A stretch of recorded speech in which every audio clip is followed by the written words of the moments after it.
นี่เต็มขรถมีแต่คนขึ้นไปเมียนอยู่พุ่นแล้วรถขึ้นไปบ่ได้คนขึ้นไปเมียนอยู่พุ่นรถเข้านี่เมียนที่ไทยเขาเนื้อแม่นเข้าเอาไว้อยู่นี้เอาไว้เพิ่นเนึก มีแต่พวกนี้แล้วขึ้นไปว่าอยู่เฮือนเบิดเลยไปลุยเลยมาเอาเข้าไปก่อนก็ได้บอลลี่ให้บอลลี่เอาเข้าไปก่อนพี่หน่อยเนาะ50 โล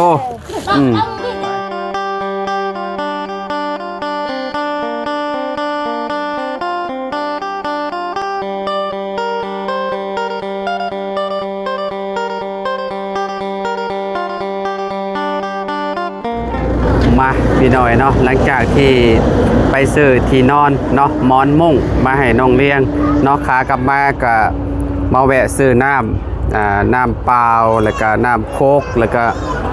มีหลายสิ่งหลายอย่างเลยพี่น้องอยู่ในนี่แหละพี่หน่อยเนาะเต็มคันรถบ่บุญเลยเนาะก่อนอื่นก็สบายดีและสวัสดีเด้อพ่อแม่พี่น้อง FC เบิร์ดสุขุสู่คนเนาะบ่ว่าสิอยู่ในและก็ต่างประเทศพี่น้อยเนาะมื้อนี้จัดหนักจัดเต็มมาเลยพี่น้อยเนาะเพราะว่าเมื่อเอิญขึ้นบ้านใหม่ใส่หญ้าเต็มของน้องเลี้ยงเพิ่นและพี่น้องนี่มาเบิ่งนำกันเนาะสิมีข้าวกระสอบนึงเนาะมาไว้เพิ่นมาพี่น้อยเนาะชื่อเขามานี่เต็มขรถมีแต่คนขึ้นไปเมียนอยู่พุ่นแล้วรถขึ้นไปบ่ได้คนขึ้นไปเมียนอยู่พุ่นรถเข้านี่เมียนที่ไทยเขาเนื้อแม่นเข้าเอาไว้อยู่นี้เอาไว้เพิ่นเนึก มีแต่พวกนี้แล้วขึ้นไปว่าอยู่เฮือนเบิดเลยไปลุยเลยมาเอาเข้าไปก่อนก็ได้บอลลี่ให้บอลลี่เอาเข้าไปก่อนพี่หน่อยเนาะ50 โลไปอันนี้ให้สบายดีปะลุงก่อนแน่เลี้ยงมามาซอยกันโดยสบายดีเด้อพี่น้องเด้อออกไปเลยบ่โดยแม่นเดี๋ยวเขาจัดให้อันนี้ที่นอนคนที่นอนไปก่อนก็ได้เอาที่นอนไปเชียร์เบาๆที่นอนของลูกสาวเด้ออันนี้ไอ้พรมอันนี้เอาไว้ใส่อาหารก็เอาไว้อยู่แถวนี่แหละเทิงเฮือนก็ได้หรอกเอาไว้อยู่แถวนั้นแหละ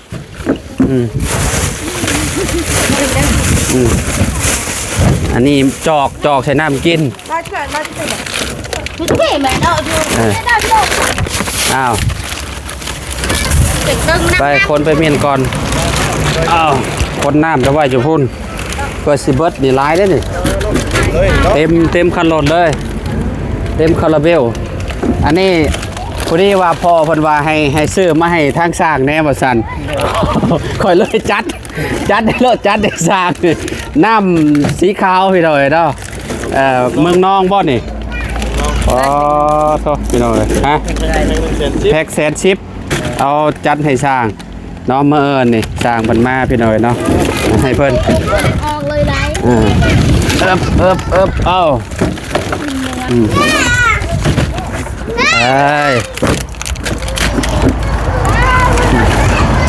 ใช่โอ้ยคัก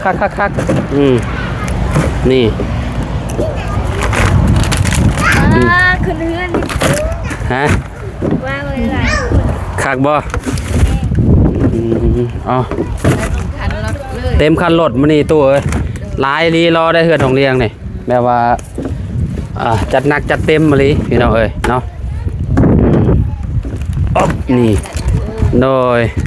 มีเป๊ปซี่พี่น้องเอ้ยเนาะเป๊ปซี่แล้วก็น้ำหวานน้ำส้ม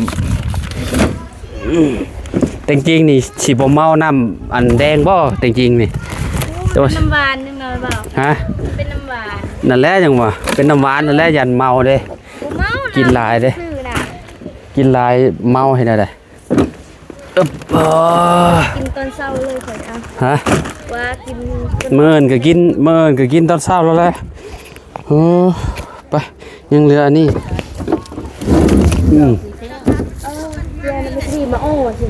ชีเท้าอันนี้แมลงปูโลดอันนี้นะเดี๋ยวจะน้อยจะปูอันเสื้อน้ำมันโอเคไม่ใกล้ถึงไหมไอ้ไม่ตัดเสื้อเสื้อไปก่อนเสื้อน้ำมันเหมือนแบบเรา สีเทาเนาะไม่เป็นสีเทา อันนี้อันโตะเหล่าขาวเอาไปไว้อยู่เทิงเฮือนหมดเลยเอาไปไว้ให้กับเจ้าไว้ให้สร้างมาเอ้ยไปคนไปรถบัดนี้เบิดเลยอึ๊บเดี๋ยวพ่อน่ะเฮ็ดนะอันนี้เอาไปแจกกินเลยเด้อกินเลยละ ใช่อันโตะนั่นบ่ นี่เราเอา ให้แจกกินเลยนะ โว้แกะผู้นี้ละเมาโอ้พอน้องไก่จะเมาขนาดเลยใช่เบอร์ เราไอโฟน โอ้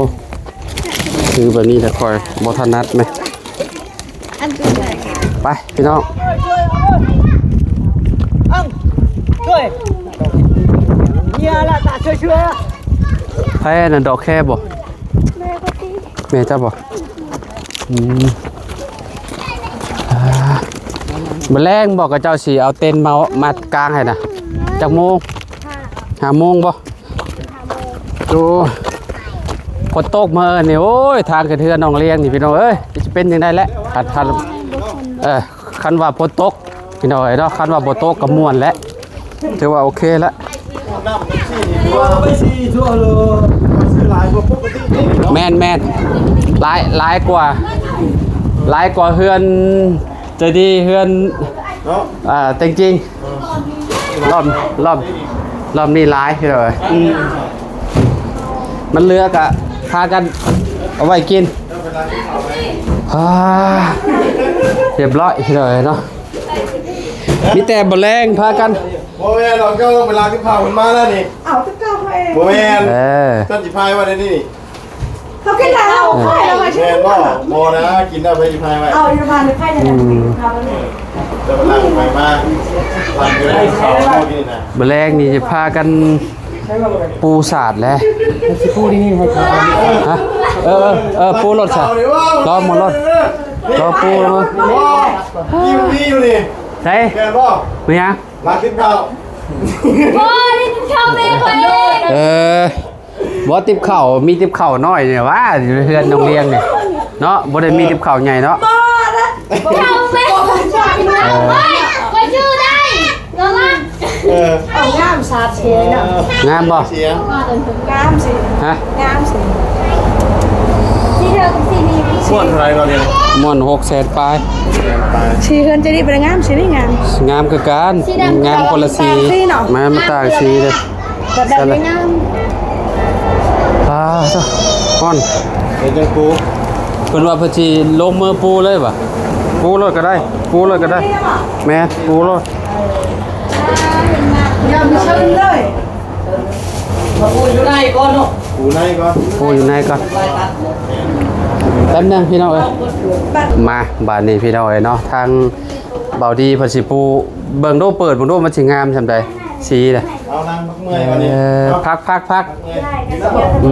ตัวอย่างสีน่ะ โอ้ บ้าถูกคอนก่อน มาเรียกเล่นหนูจะดี กินแล้ว เอาขนาดที่จอกต้องจอก ใส่แหกเลยกินบ่ อันนี้ก็เอา ดึงพวกด้วยบัดโอ้คักดีดอกสีคักเด้อโอ้มันฮะ มันติดป่ะ ติดจับบัด สีเทาสีแม่สีเทาให้เขา มองก็เจ้าติดกาวแม่น จะไม่ได้สีเทาไม่ใช่หรอกไม่ใช่ตรงนี้ ใส่ไอ้พอน้องไก่อะพอน้องไก่ไม่ใช่เลย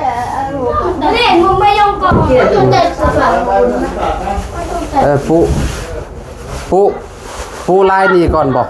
หรือว่าลาย เป็นปูเขีย หรือว่า ปูแล้วนี่ หรือว่าเอาได้ซองพื้นได้นี่เนาะ นี่ครับ บอกกันเนี่ยปูมาแบบนี้ได้ซองพื้นเนาะทางนั้นก็ซองพื้นด้วยกันเนาะ เอาปูไปได้เอาหญ้าเป็นก้อน ฮะ เอาหญ้า ใส่3บอก แม่ซ้ำเลย อ่ะ มันบอกลองเบิ่งฝากนั่นดูซองบัดนี้ สอง ก็เนี่ยมาฝากนี่ซอง มันบ่ติดได้หรอ บ่ติด มันรู้เป็นกาวเลย งามแล้วได้แล้วบัดนี้นะ เป็นไหมอ้าว โอ้สีนี่งามเนาะสีนี่เนาะ น้ำสิ เดี๋ยวรุ่น อ๋อ เตะกระเทืออาตั้งเนี่ย มีแต่จับคนละข้างนะ ตัดก้อนยังไงนะ บ่วัดเบิ่งก่อนวัดเลยเจ้าก็ตัดให้ ตัดทานี่ได้ อย่าตัดง่ายบ่เอาเม็ดมาเทตัด เอาเม็ดมาน่ะมีบ่เม็ดน่ะไม่เม็ดน่ะ ใส่เม็ด มันเอ็น อันนี้เป็น โอ้ยเม็ดก็มี เทอยู่ วัดแล้วก็ ไม่แทง ตัดอยู่นอกเอา ตัดนอกมันจะง่าย มีตัด มีไม่เม็ดอยู่ ห้องนึงมีเม็ดอะไรนี่จะดึงมาที่น่ะ นี่วัดจะนี่ เม็ด70บ่ นี่เอาจับจะดีเต็งยิงไปบัดนี้ เม็ด70บ่ ไม่ได้ก็ได้ เอายับไปพุ่น งั้นผมชื่อ ยับไปมันตรงๆเอาไปอีกจะดีเต็งยิงชูรถเม็ด70 ใช่ไหม 3เม็ด ใช่เบอร์ 3เม็ด 3 เมตรพอดี3 เมตร3 เมตร2พื้นตัดใส่รถ3 เมตรน่ะไปเอาออกไปอยู่นอกพวก มาตัดนอกนี่ ไปนอกก็ แมนอยู่ห้องตัวนั้นก็สำคัญที่วัดแล้วก็ตัดใส่รถ มันจะง่ายมันต้องชื่อกันครับ นี่อยู่ห้องนี่ก็น่าสิ3 เมตรคือกันเลยดูอัพ อัพที่ตะแทก แทกบาดนี้เอาเม็ดแทก มาที่นี่ ใส่แต่จริงเม็ดดึงบาดนี้ผู้เอาไปเอาให้เมียจับแต่จริงจับก็ได้เอาใส่เลยล่ะเอาโซนหัวมาล่นน่ะมันจะไปเองน่ะเอาเกี่ยวรถนี่3เม็ด เม็ดพอดีว่า 3 เมตร 3เม็ด10เลยเด้อ 3 เมตรพอดีรถ ได้บ่ เอาพอดีรถ ตัดเกลือ นี่เอาอันนั้นกันไกลมาตัดก่อน ชื่อเด้อ มีบ่อไม้เอามาวางใช่ไหม ไม่ว่าครับ ไม่วางทาบเลยกันตัดไปเลยบัดนี้มันจะซื่อครับ เพื่อนมันบ่ซื้อ ยันมันบ่ซื่อเด้ มันต้องเนื่องมันก็เอา ไอ้เรื่องว่าเนี่ยเรื่องใส่ ไปมา ไม่วางคืออันตลับเม็ดนี่บ่แม่นวางคือไม้บรรทัดนี่ เฮ้ยได้บ่ เนี่ยตายแล้วปวดไอ้เรื่องไปกลางเดี๋ยว งามอยู่เฮือนจะดีกับงามคือกัน งามคนละแบบ งานคนละแบบเนาะ เนาะไม่สิงามแบบเดียวกัน แต่ขนาดเฮือนก็ยังต่างกันติสีก็ยังต่างกัน เรียนมันก็ยังต่างกันเด้ คือเอาทีมกันมันคือการโพดกับพยายามกินพาแฟดโดน แม่นแหละ เชื่อนะก็พาแฟดแล้วยังมีเพื่อนพาแฟดอีกบ่เลย มารถบัดนี้ อ๋อนี่ก็ได้ ได้เลย ยาแท็กเบื้องนั้นอีกแท็กเบื้องนั้นก่อนแท็กส่วนเบื้องนั้นก่อน ชื่อแล้วว่าชื่ออะไรก็ได้แล้ว เอายับมาพี่ตี้อันนั้นนะไม่นะเอายับมาเทิงพี่ไม่มันน่ะให้มันซื้อมงเจ้าตัดน่ะ เบื้องอันนั้นแท็กเบื้องนั้น เอาไปเอาดึงไปอีกจริงๆผู้ดึงไปฝากนั่นน่ะ บ่ตอนนั้นดึงแจก เดี๋ยวดึงแจเบิ่งนี่นี่ ยี่ไปกิน ให้มันซื้อชื่อแล้ว ซื้อแล้วเอารถบ่ ที่ไหนน่าจะได้ ไปดึงไป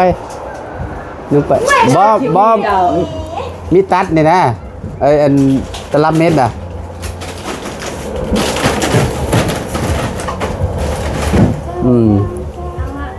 สโลว์วนขนาดเลยมันนี่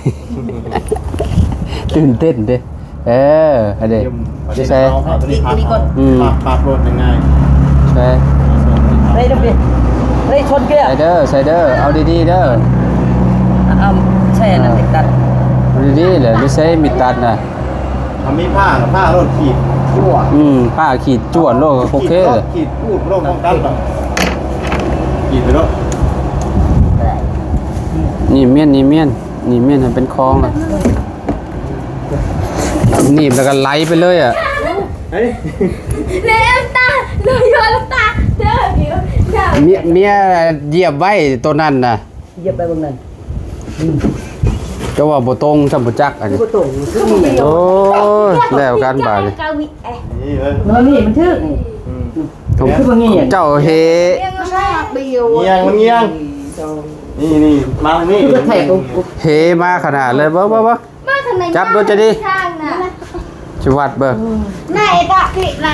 ตี นี่ใคร จับนี่สาวจับดีๆนี่จับตะลับเม็ดก่อนนะ อาจา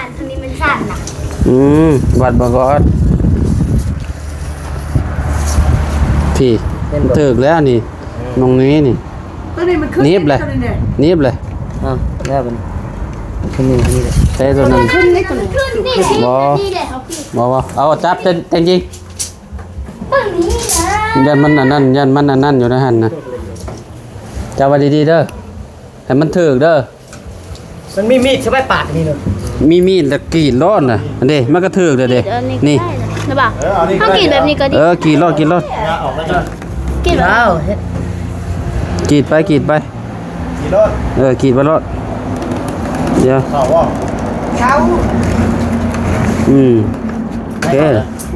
หนีบบาดนี่มันบ่นั่นก็เด้มันขาดเลยเด้เอาไปบาด เป็ นี่ นใหญ่ มันสิแยกบ่ใช่เอาไปบาดนี่โอ้โหบาดนี่ เราก็คนเจ็บหลัง คืออยู่บาดนี่เนาะ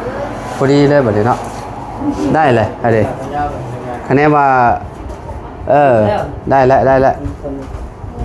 เบิ่งพี่เอายับมาฝั่งนี้นี่ได้แล้วคะแนนมันจะให้มันเข้าแจ้ก็ต้องอันนั้นก็ต้องหนีบให้มันเข้าแจ้มันทำนี่เลยก็พอแล้ว ต้องถูในนี่ เธอตัวแม่คือจะ แต่ ใส่ เอ็ก เฮ้ย อายุจะตาย หอน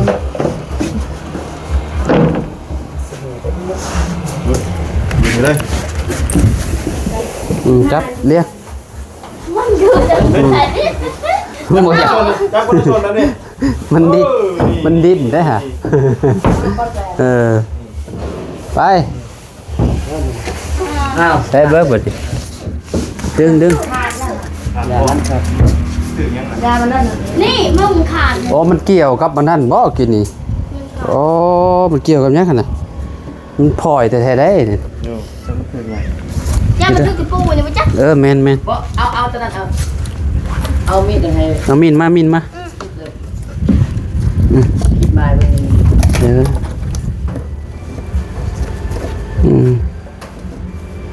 โตมีตัดกับพวกเขา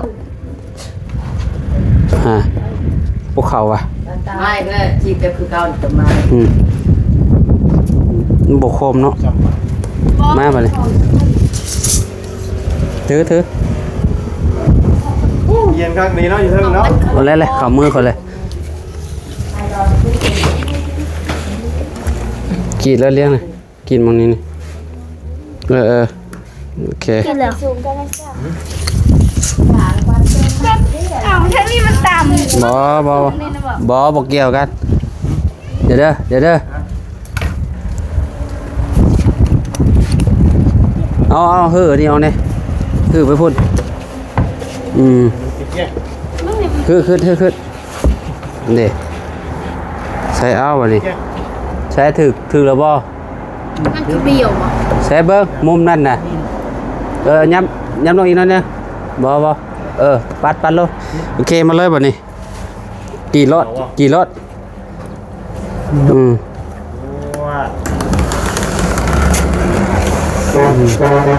โอเค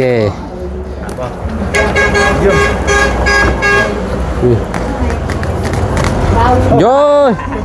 ได้ไล่สามีหมองเจมันซื่อๆบ่เป็นหยังเนาะไปบาดเลย เต็มบ่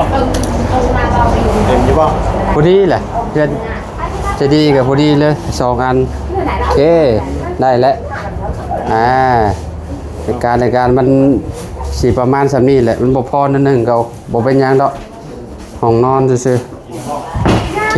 ได้แล้ว นั่งทีละแม่ย่า คือบัดนี้มาบัดห้องบัดนี้ห้องน้องเลี้ยงบัดนี้น่ะห้องน้องเลี้ยงก็สำคัญแล้วว่าบ่3 เมตรคือกันเนาะจับดูละเด้อเอาห้องนี้ได้บ่ฮอด3 เมตรได้นี่คือ2 เมตร คุณว่าแล้วมันน้อยนะ มันจะไปอีกละ บ่ไม่อยากเลย ชุดแล้วบ่ แม่ อ๋อมันติดอันนี้นี่มองพานี่ประมาณ2 เมตร91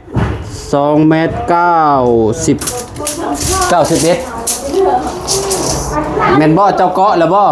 ก็ เกาะแล้วบ่เบ้อ2 เมตร 91ห้องมันกว้างกว่าเนาะ ห้องนั่นคือกว้างกว่าแม่นนี่ ไม่ ติดตัวนี้มา ลาเตโยล่ะ มาวัดเอามาจับ เตโยมาเริ่มซื้อใหม่ จังซื้อยูเวียดอีกมาเพชร ฮะ ปลามาเพชรซื้อยูเวียด ป้าเอาเบ็ดมาละอาถรรพ์เนอะ นี่เอาฟังนี่มันชื่อครับ ไม่ใช่ไม่จะได้ ไปโล นี่ โลเส้น6 อ้าวก็ เมา จ กั อน ด ได้กันไหนกันไหน เลยว่านี่มันชื่อครับนี่จังมาติด เนี่ยอ่ะ ลงเรือ ถึงไปป่ะ จักรลาดโลสะทกจักรลาด ล้านแปะ ยังแค่ โล จักโล ช่วงโล 12 โลบ่เอายังเพิ่มดิ เขาจะซื้อของในยูเวียดอีก ซื้อหมูกับ7 แม่เปล่าในเนี่ย ชิ้นเล็กชิ้นบ้างเลย มาวัดก่อน2 เมตร 2 เมตร 91 เอาเนี่ยนั่นเท่ากับเถียงมาไหนที่เท่าโอเค วัดหมองกลางรถพอดีเลยหมองกลางรถมา ซื้อยันมันคำ โอเค มาหมองกลางเลยมาเอามาเรียง โยกเตียวเลยโยก ใช่แหละเรียง มา เอาในตีนจะดีเนี่ย ใครเรียนมาเนี่ยบ้านมาเรียน ทำเบาหยกคนเจ้าแกเจ้าแค่ฟังมัน 291บ่กินอีกเนาะลืมเลยนั่นสิขอ291แหละ 2 เมตร เอามานี่ละฮะ 2 เมตร 10 ใส่2เมตร10 2 เมตร 91 กะ91นี่กระเทิกแหละนี่แม่เราอ่ะนี่2901แหละนี่ใส่ อ้าวบางที เดี๋ยวระบายเอาขึ้นก่อนมาบัดนี้เอามาใส่ไปขึ้นไปเลี้ยงไปยูปี แต่มันชื่ออะไรนี่ ยูปีบ่ยูนั่นขึ้นไปผู้ เปล่าถูกเมื่อกี้นี่ คือช่างมันมีตะปูนี่ยักษ์นะ ตะปูจะขึ้นไปผู้แม่นขึ้นไป มือเรียงกูป่าหน้าใน ขึ้นอันนี้ขึ้นไปนั่นนะโอ้ยสิปูเสย เขาขึ้นมาครับ นี่เรียกมานี่ กูเบิ้งนี่เขาบอก แม่บอกโอ้ยจ้าว างลงอีก เอ้ยบ้านกูหายกูเรียน ให้มันตรง รู้อะไรจ้าแบบนั้น ๆได้แล้วบ่จริงๆได้แล้วบ่เอายามลงมาอีกละโอเค คิดแล้ว เชื่ออย่าทำ มันหลายโพดแล้วมันน้อยโพด ไปเคยปู ตูดขึ้นไปโอเค เคยไปปูตั้งน่ะ คือเจ้า แค่นี้แห้งนะ เจ้าว่าประมาณหนักแล้ว มีตัด ฝั่งนั้นได้เป็นอะไรสีหนึ่งหรือว่าสีหนึ่งหรือว่า เนี่ยปูเนี่ยนี่อันโตมันเรียง คูรถไปรถคูไปรถ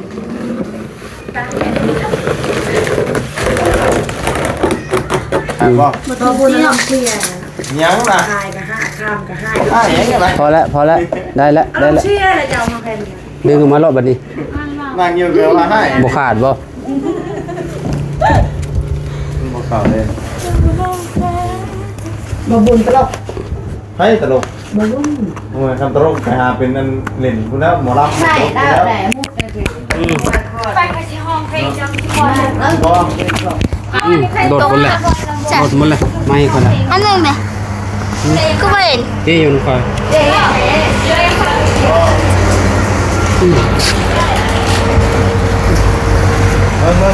ไป บ้านไหนก็จุดใจ ไปเข้า ไหนเป็ดบ้านไหนเลย เนี่ยเอาเป๊ะไม่ได้ไม่ถึงเลย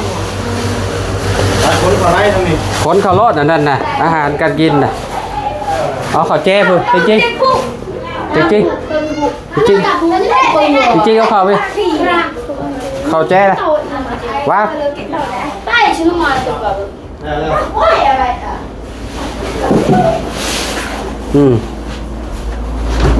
ดึงอีก ดึงไปพี่โอเคปูไปแบบนี้โอ้เป๊ะได้แล้วใช่ตันน่ะตูดไปพูดโอเค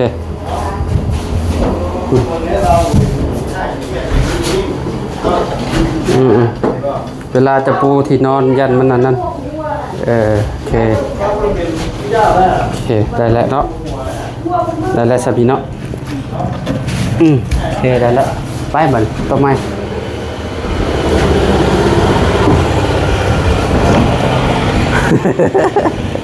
ใจดีได้โอเคได้แล้วไปดึงไปนั่นน่ะอย่ามาติดอย่ามันกดตะปูก็อีกนะ คือไม่มีใครจับเลยนะ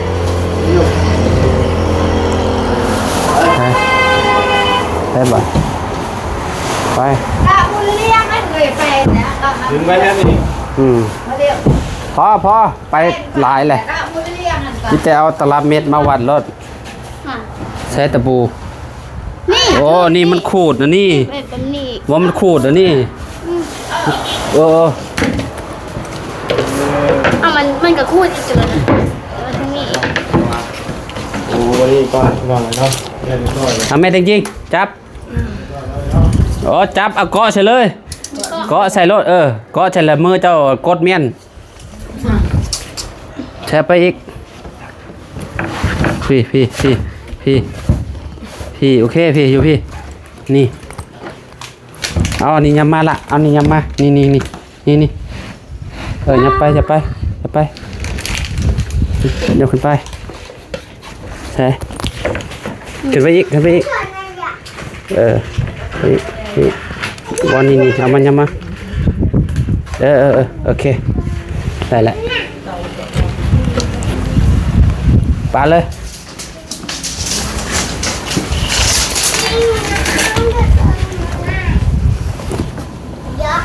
tất cả là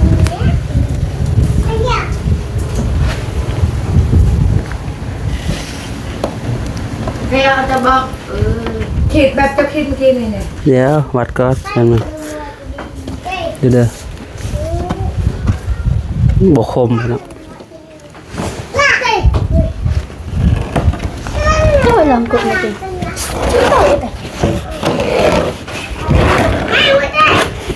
ไปบ่นี่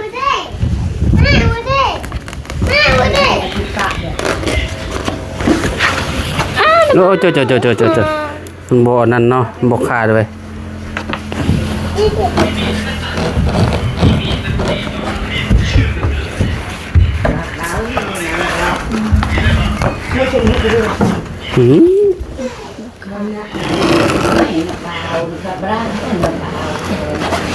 Bố khả đi. นึกว่าสิหนีมา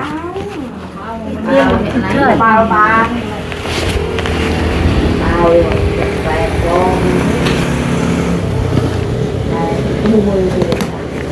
ไปบ่นี่เอาไปปู Tự thầy trình hết. Phải ơi, nó thao. โอ้ย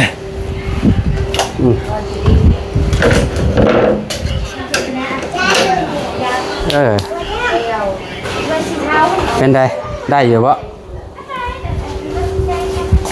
ซุปเข้าไปรอดนี่ขึ้นนะ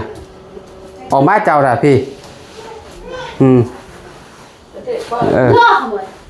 Cái thằng mẹ về bà. Cái tợ này. Cô bên tí. ได้แล้วเย้โอเคแล้วพี่น้องได้แล้วได้เบิ้ง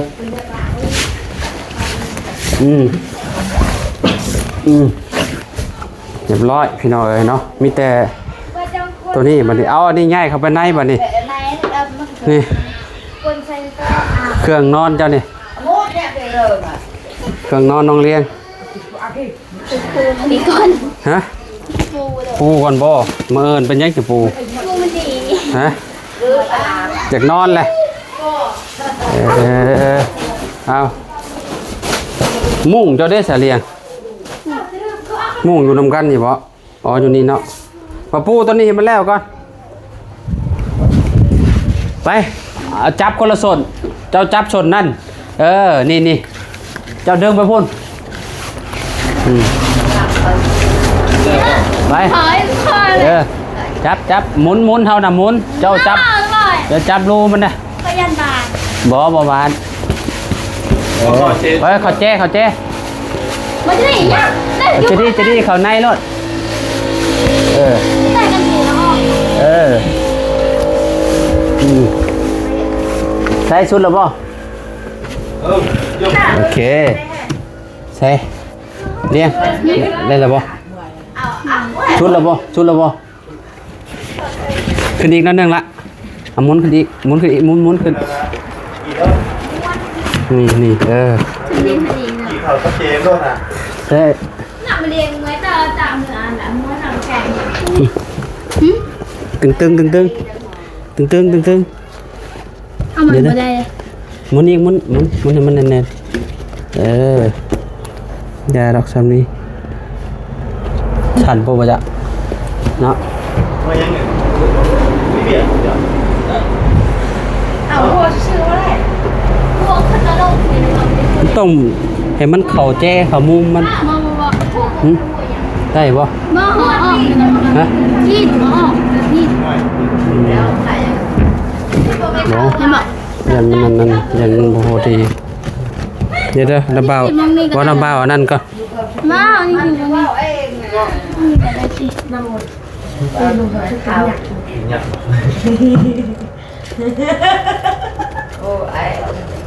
ไปบ่นี่เอาอันนั้นใช้บ่นี่ มาพูดนี่พิเศษ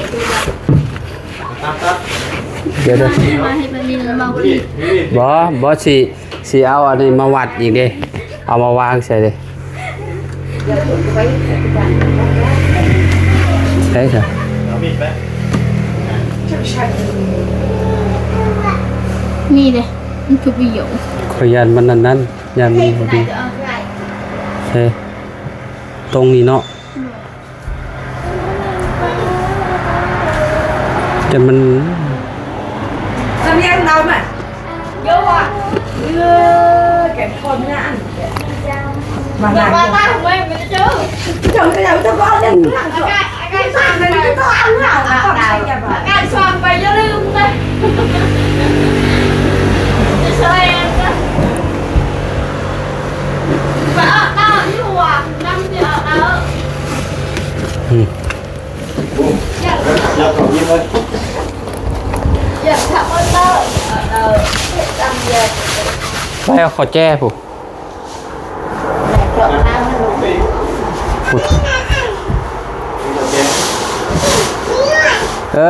ขอแจ้เลย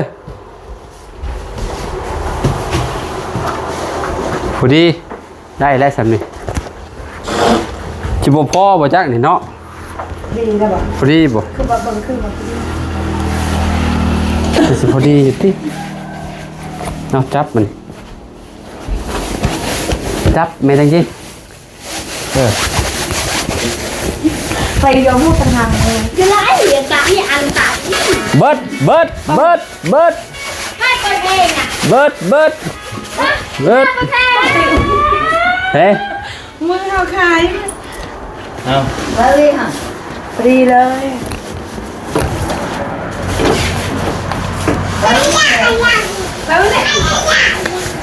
บ่เอาให้มันเบิดพอดีเอามาปูชนิดเนาะปูชนิดนี้พอดีว่ะวางโลดๆหมอหันน่ะวางให้มันนั่นน่ะ เราโดนเป็นคนทำเลย เล่นแค่เอาจอน่ะ มาเอามาขึ้นเอาขึ้น เอามา มาได้มาให้มันนั่นเอาลงมันนี่เรียกปูให้มันพอดีให้แม่จริงๆซื่อๆไปอีก แม่เช็คเลยเว้ย นั่นน่ะเจ๊น่ะ เช็คเว้ยอันกี่ เช็คกันมาเช็คกันมา เช็คเลย ฟรีแล้วเนี่ย เช็คเลย อยากอีก ออกจะคอมันนี่ออกมันนี่จะคอ นี่อยากมอง เอา นี่ เอามาหมด มันยับผู้มันยังเหลื่อมบักละลายหนึ่งป๊อดเอายับไปเลย เอาติงโต เอายับไปพูดเลยอยากอีก นี่ได้แล้วบัดนี้จะไปอีกให้มันอันเหลื่อมน้อยๆนะพอดีงามนี่มองตีนบ่บุญนี่ เบิ้ง เจ้าลูกแม่แต่ละ ดึงไปให้มันตรงๆไปอีกเดินขึ้นไปจริงๆบัดนี้อยู่พุ่นน่ะ ดึง ให้มันเลื่อมกันแน่ให้มันได้ขี่กันน่ะ ขี่หน่อยนึงนะ น่ะแปลงเนี่ยจริงๆน่ะให้มัน ได้แล้วว่าบันนี้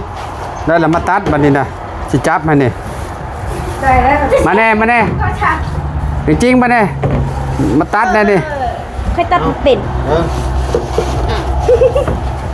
เดินละเดียวนะ เดี๋ยวเขาจะตัดเด้อ ไปนี่อ่ะ จับเด้อ เอาเสือเอาไว้ ตึงเนี่ยเด้อ ไม่ได้จริงจริง ตึง มันจะดีกับไม่ได้เตรียมมาผมเห็น บ่ ไม่ได้เตรียมกันนะ บ่ อะไรก่อน